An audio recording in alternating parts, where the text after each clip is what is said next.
বাসর ঘরে কাজল বউ সেজে বসে আছে। এর মাঝে কাজলের স্বামী শিপন বর সেজে কাজলের পাশে বসলেন।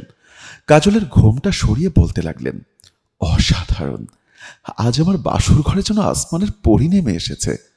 কাজল এক গ্লাস দুধ শিপনের হাতে দিয়ে বলল, এই দুধটা পুরোটাই আপনার খেতে হবে।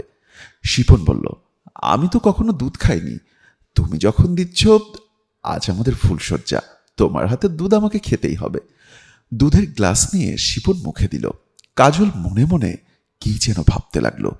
কাজল শিপনের দিকে তাকাতেই দেখতে পেল শিপন এক গ্লাস দুধ পুরো খেয়ে ফেলেছে।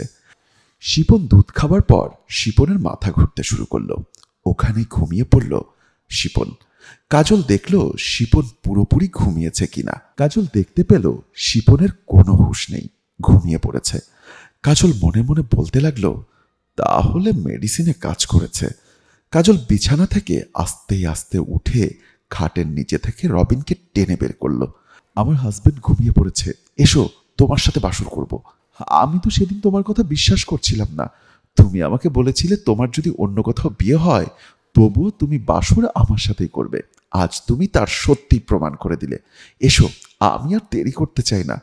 একথা বলে দুজন কাছাকাছি আসতেই শিপন হাতে তালি দিয়ে উঠল আর বলতে লাগলো, বাহ, চমৎকার, বাসর ঘরের স্বামীকে ঘুমের ঔষধ খাইয়ে বয়ফ্রেন্ডকে নিয়ে বাসর করছো। কাজল বলতে লাগলো, এ কি, তুমি ঘুমোনি? তোমার দুধে তো আমি ঘুমের ওষুধ মিশিয়ে দিয়েছিলাম। তুমি বাসর ঘরে যা কিছু করেছো সব কিছুই আমি জানি। কিভাবে জানলাম শুনতে চাও? শোনো তাহলে। কাজল পেছন থেকে এক গ্লাস দুধ এনে বলতে লাগলো, এই দুধে এমন ঔষধ মিশাবো, এই দুধ খেলে আমার স্বামী ঘুমিয়ে পড়বে, আর তখন আমি তোমার সাথে বাসর করব। রবিন বলতে লাগলো, যা করবা সাবধানে করো, তোমার স্বামী যেন টের না পেয়ে যায়। ভালোই হবে, বিয়ে করবা একজনকে আর বাসর হবে আর একজনের সাথে। জানালা দিয়ে সবকিছুই লুকিয়ে লুকিয়ে দেখতে লাগলো কাজের মেয়ে রহিমা। রহিমা চিন্তা করতে লাগলো, ভাইজানের নতুন বউ পরপুরুষ ঘরেই না রাখছে। ভাইজানের খাওয়ানোর দুধে ঘুমের ওষুধ খাইয়ে ওই পোলার লোকে বাসর করব। না না, ভাইজানটা আমার অক্ষণই জানাইতে হইব। শিপন বাসর ঘরে দরজার সামনে আসতেই রহিমা বলল, ভাইজান, আপনি বাসর ঘরে যাওয়ার পর ম্যাডামে যদি দুধ দেয় সেই দুধ খাইয়েন না, ওই দুধে ঘুমের ওষুধ মেশানো আছে। রহিমার মুখে এমন কথা শুনে শিপনের পায়ের নিচের মাটি যেন সরে যাচ্ছে। কি করবে বুঝে উঠতে পারছে না। রহিমাকে বলল, তুই যা, যা করার আমি করছি। শিপন বাসর ঘরে প্রবেশ করল। কাজল দুধের গ্লাস শিপনের হাতে দিয়ে যখন অন্যমনস্ক হয় তখন শিপন চুপি চুপি দুধ খাটের নিচে একটা পাত্রে ফেলে দেয়। তারপর দুধের গ্লাস কাজলের হাতে দেয়। কাজল মনে করেছিল সমস্ত দুধ শিপন খেয়ে ফেলেছে।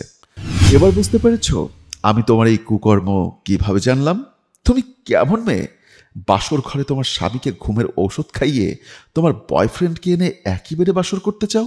আরে, তুমি যদি এই ছেলেকেই এতই ভালোবাসতে তাহলে আমাকে বিয়ে করেছিলে কেন? ওকে বিয়ে করে তোমরা দুজন সুখে শান্তিতে সংসার করতে। যেহেতু আমার হাতে এখন সমস্ত কিছু ধরা পড়ে গেছে, আমি তোমাকে নিয়ে সংসার করতে চাই না। যাও, তুমি তোমার ভালোবাসার মানুষের সাথে যাও, বিয়ে করে তারপর বাসর করো। কাজল শিপনের হাত ধরে ক্ষমা চাইতে লাগলো। বাড়ি ভর্তি মেহমান, সবাই জানার আগে তোমরা দুজন বাসা থেকে বের হয়ে যাও, তা না হলে আমার থেকে খারাপ আর কেউ হবে না। কাজল দিশে না পেয়ে রবিনকে নিয়ে বাহিরে চলে গেল। বাহিরে এসে কাজল রবিনকে বলতে লাগলো, ভালোই হয়েছে, আমারও ওর ঘর করার ইচ্ছা ছিল না। চলো, আমরা এখন দুজনে গিয়ে বিয়ে করে ঢাকায় চলে যাব।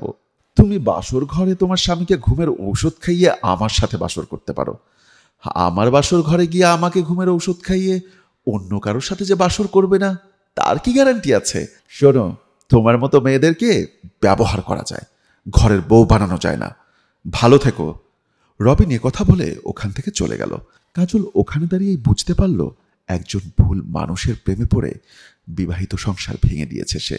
বন্ধুরা, আমাদের এই গল্পটি যদি আপনাদের ভালো লেগে থাকে তাহলে অবশ্যই লাইক, কমেন্টস এবং শেয়ার দিয়ে আমাদের পাশেই থাকবেন। খুব শীঘ্রই আবারও কোনো নতুন গল্পে আপনাদের সাথে দেখা হবে। ধন্যবাদ সবাইকে।